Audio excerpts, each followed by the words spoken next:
Sir महाराष्ट्रामध्ये दोन पोटनिवडणुका पार पडत आहेत, राहुरी आणि बारामती. महत्वाचं आहे की शरद पवारांचं मतदान ह्या वेळेला होणार नाही, प्रकृती अस्वस्थ यामुळं. तुमची प्रतिक्रिया? दादांशिवाय मतदान प्रक्रिया पहिल्यांदा पार पडते. बारामतीची निवडणूक ही भावनाशील आणि वैशिष्ट्यपूर्ण आहे. एकतर अजितदादांच्या पत्नी सुनेत्राताई पवार या महायुतीकडनं उमेदवार आहेत. निवडणूक बिनविरोध व्हावी यासाठी सगळ्यांनी प्रयत्न केले, पण दुर्दैवाने निवडणूक बिनविरोध झाली नाही. जरी प्रमुख पक्ष निवडणुकीत नसले, म्हणजे राष्ट्रवादी काँग्रेस, शरद पवार किंवा काँग्रेस पक्ष, आम्ही, तरी काही लोकांचे अर्ज त्या निवडणुकीत कायम असल्यामुळे ही निवडणूक होते. स्वतः आमच्या सगळ्यांच्या वतीनं महाविकास आघाडीच्या नेत्या म्हणून सुप्रियाताई पवार शेवटच्या सांगता सभेला उपस्थित होत्या. त्याने आवाहन केलेलं आहे. स्वतः शरद पवार साहेबांनी सुद्धा समाज माध्यमांद्वारे मतदारांना बारामतीचं आवाहन केलेलं आहे. सुनेत्राताई पवार आणि शरद पवार साहेबांचे आशीर्वाद घेतलेले आहेत.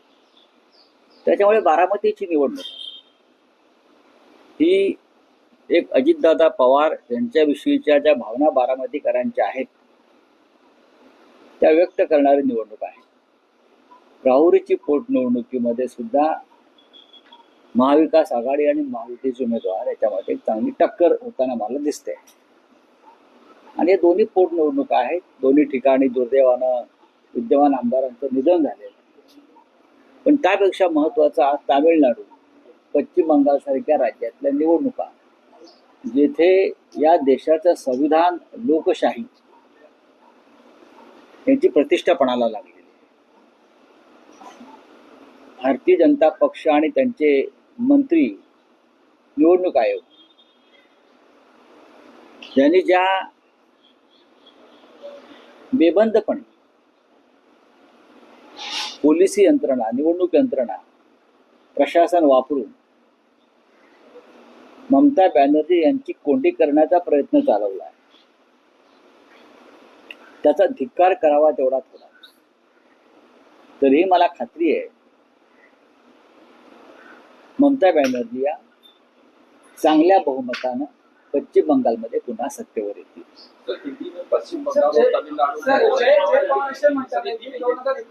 बोलिए। पश्चिम बंगाल और तमिलनाडु में आज चुनाव है। देखिए, ये दोनों चुनाव आज हो रहा है, ये बहुत ही देश के लोकतंत्र के लिए, संविधान के लिए, जनता के जो अधिकार है वो अधिकार की रक्षा के लिए बहुत महत्वपूर्ण है. जिस तरह से भारतीय जनता पार्टी और उनकी केंद्र की सरकार ने पश्चिम बंगाल में एक तरह की गुंडागर्दी में बोलूंगा, वो भी गवर्नमेंट सिस्टम को हाथ में लेकर, चाहे अर्ध पुलिस दल हो, चाहे पुलिस हो, चाहे पैरामिलिट्री फोर्स हो, हजारों कंपनियां को, हजारों जवानों को पश्चिम बंगाल में उतरा है. मुझे तो लगता है कि पश्चिम बंगाल में वोटर्स कम और पुलिस ज्यादा हो गए. क्या क्या नहीं किया आपने. चुनाव आयोग, लगभग पूरा चुनाव आयोग भारतीय जनता पार्टी में शामिल कर लिया है. चुनाव आयोग के दफ्तर पर बीजेपी का झंडा मुझे दिख रहा है. सब जगह पर ममता दीदी की हर कोशिश की गई कि ममता दीदी ये चुनाव न लड़े, हार जाए. हम उनको हराएंगे, लेकिन ये मुमकिन नहीं है. पश्चिम बंगाल की जनता ममता दीदी के साथ है, तृणमूल कांग्रेस के साथ है. भारतीय जनता पार्टी और उसकी सरकारें चाहे कितनी भी कोशिश करें, मुझे तो पूरा विश्वास है तमिलनाडु में स्टालिन जी और पश्चिम बंगाल में ममता दीदी पूरे बहुमत से फिर एक बार सत्ता पर आ रहे हैं। सर अलग अलग मुद्दे उठाए जा रहे हैं। अमित शाह की तरफ से कहा जा रहा है कि महिलाएं रात में स्कूटी लेके घूम सकती हैं। कहाँ? पश्चिम बंगाल में जब बीजेपी आ जाएगी। वहाँ भी क्या घूमने रही है क्या? और मच्छी खाने को लेके, मांस खाने को लेके मुद्दा उठाया जा रहा है। सब कुछ कहाँ भी जो चाहे खा सकते हैं। पश्चिम बंगाल में कोई किसी की बंधन नहीं है। मैंने देखा है, हम जाते हैं पश्चिम बंगाल में, अमित शाह चुनाव आते हैं तो जाते हैं, लेकिन पूरा देश कलकत्ता में जाता है, पश्चिम बंगाल में जाता आता रहता है, मुंबई के लोग जाते हैं, लोग बहुत खुश है वहाँ। और आप चिंता मत करिए पश्चिम बंगाल की, आप अपनी चिंता करिए आसाम में क्या हो रहा है वो देखिए। शिंदेच्या शिवसेनेतील आमदार गायकवाड पुन्हा एकदा वादात सापडले। कॉम्रेड पानसरे यांचं पुस्तक होतं शिवाजी कोण होता, त्याचा प्रकाशक आहे प्रशांत आंबी कोल्हापूरचा, त्याला थेट धमकी दिली आहे गायकवाडांनी आणि गायकवाड ठाम आहे, पुस्तकाच्या नावावर आक्षेप आहे म्हणून। माझ्याकडे त्याविषयी माहिती नाही आहे, हे त्यांचे विषय आहेत, लॉ अँड ऑर्डरचे ते बघतील। जयपूर असं म्हणत आहे की 2029 मध्ये बारामतीतून निवडणूक करण्याची लोकांची इच्छा मला माहिती नाही। राहुल सर, ज्या महिलेनं त्या मोर्चामध्ये संताप व्यक्त केला, सर्व स्तरातून कौतुकही होत आहे, पण काल गिरीश महाजनांचं म्हणणं होतं की स्वाभाविक आहे, लोकांची अडचण होते, पण जी पद्धत, जी भाषा वापरली गेली ती योग्य नव्हती, आणि ज्या पद्धतीने जी बातमी भेळकावली गेली ते योग्य नव्हतं। हा एक विषय, आणि जे आयोजक आहेत त्यांच्यावरही गुन्हा नोंदवला गेला। मोर्चाचे आयोजक काय काँग्रेस पक्ष होता की काय ते मुस्लिम लीग वाले होते? तुम्हीच होतात ना। मोर्चाचे आयोजक तुम्हीच होतात, स्वतः विरोधात गुन्हा दाखल करताय।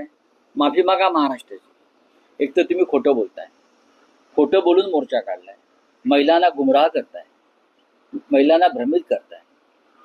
महिला आरक्षणाचा कोणत्या विषय नसताना महिला आरक्षणाच्या नावाखाली आपण मोर्चा काढताय, रस्ते बंद करताय, लोकांना अडचणी निर्माण करताय। ठीक आहे, एक महिलेचा संताप जो आहे, ती एक महिला नसून या राज्यातल्या शेकडो महिलांची प्रतिनिधी म्हणून तिने संताप व्यक्त केला। या संतापामागचं कारण आणि भावना समजून घेतला पाहिजे। पोलीस म्हणतायत कारवाई करू आम्ही, कोणावर? मोर्चेकरांवर। कधी करणार? एव्हाना आमच्यावरती कारवाई केली असती। त्या मोर्चामध्ये अनेक मंत्री उपस्थित होते, आमदार उपस्थित होते, काय कारवाई करणार? मोर्चाला परवानगी तुम्ही का दिली? आम्हाला देता का? आम्हाला तुमचे उंबरटे 100 वेळा झिजवावे लागतात परवानगीसाठी। मग पोलीस आयुक्तांकडे मिटिंग होईल, मग पोलीस आयुक्तांची मिटिंग, मग गृह खात्याला विचारतील, मग गृह खातं मुख्यमंत्र्यांची परवानगी घेईल, मग मुंबईत असल्यामुळे मग नगरविकास खात्याची परवानगी लागेल का? मग असा तो कागद फिरतो, मग पुन्हा महापालिकेकडे कागद येणार। पण इथे 24 तासात मोर्चाला परवानगी मिळाली ना।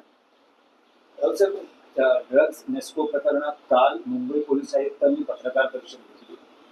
झालेला प्रकार गंभीर आहे, जी काही कारवाई केली आहे त्याची माहिती दिली, पण आता असे जे कार्यक्रम आहेत पूर्व परवानगीशिवाय, म्हणजे आधीच खबरदारी आणि अनेक परवानग्यांमधून अशा कार्यक्रमांना, अनेक नियमांमधून, अनेक विषय तो नाही। विषय इतकाच आहे की मुंबईसह महाराष्ट्रामध्ये इतक्या मोठ्या प्रमाणात ड्रग्ज येतंय कुठून? मुंबई हे ड्रग्जची राजधानी का होताना दिसते आहे? नाशिक का होताना दिसते आहे? पुण्यामध्ये ड्रग्ज का सापडत आहे? नागपूरला का सापडत आहे? सातारच्या दरे गावाजवळ इतक्या मोठ्या प्रमाणात ड्रग्जचा कारखाना कोणी निर्माण केला? मुख्य विषय हा आहे। कार्यक्रमात काय झालं हा नंतर, मुंबईमध्ये कोट्यावधी शेकडो कोटीचं ड्रग्ज कुठून येत आहे, त्याचे सूत्रधार कोण आहेत, ही अत्यंत गंभीर गोष्ट आहे आणि त्याच्यावरती राज्याच्या गृहमंत्र्यांनी बोलायला पाहिजे। पवार आणि तनपुरे यांना क्लीन चिट दिली गेलेली आहे, ईडीनं ती फाईल बंद केलेली आहे। 20,000 कोटींचा घोटाळा होता। कसले संकेत हे मानायचे? संकेत असे आहेत की त्या केसमध्ये सुनेत्राताई पवारांचं पण नाव होतं ना। मग त्यांना जर क्लीन चिट द्यायची असेल त्यांनाही द्यावी लागेल, साधा सोपा विषय आहे। त्या केसमध्ये विद्यमान उपमुख्यमंत्री सुनेत्राताई पवारांचं नाव आहे, पहा तुम्ही। मग जर त्यांना तुम्हाला सोडवायचं असेल तर मग इतरांना तुम्हाला आरोपी करता येणार नाही। चुनाव चिन्ह को लेके शिवसेना आज आप देखेंगे आज कौन सी डेट देते हैं महाशय चीफ जस्टिस साहब। क्या वो बागेश्वर धाम से आदेश आता है सीजीआई को, वो देखना पड़ेगा। चलिए।